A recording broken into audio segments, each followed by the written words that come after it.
Before we start, I'm just going to go over a few things of tools and equipment you're going to need for this project. So first things first, all your safety equipment. You're going to need earplugs, you're going to need safety glasses, you're going to need a welding helmet, welding gloves, you're going to need some sort of welding protective layer like I'm wearing here. This is fireproof cotton, but just any old jacket just so the sparks don't touch your skin. So moving on to tools. So the first thing you're going to need is some sort of work table. I'm going to go over in the next video this work table that's specialized for this project here in the next video, but you're going to need some sort of work table that's probably going to have to be at least 4 feet wide by 5 feet long. But again, look at the next video and I'll go over how to make this jig table specialized to this project. You're going to need a welder. This one I have here is a Lincoln 255. Pretty heavy duty machine, but you're just going to need a welder that is capable of welding 3/16 sheet metal adequately, so even most of your 110 machines are going to be able to do this.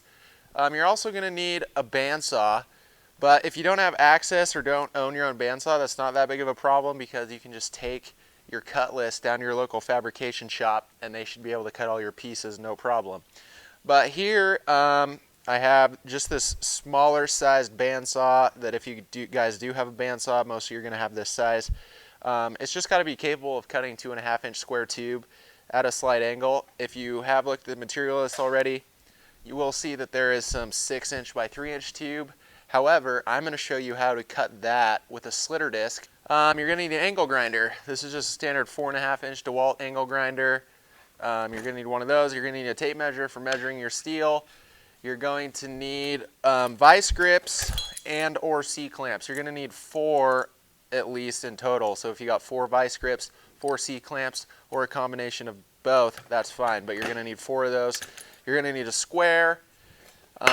If you're putting in markers, which I assume most of you are going to be, you're going to need a 3/4-inch drill bit. And to put those holes in, you're either going to need a hand drill, or the more preferable tool to have would be a drill press or a mag drill. But if you don't have either one of those, it is totally doable to do it with a hand drill. You're also going to need a Type 27 flap disc, which is what I have on this grinder right now. And note the difference between Type 27 and Type 29. Type 29 is the most common, but you're definitely going to want Type 27 as the surface is flat. The grinding discs aren't angled like this. They're at a flat surface that helps you get a super nice, finished, professional looking weld after you grind it off.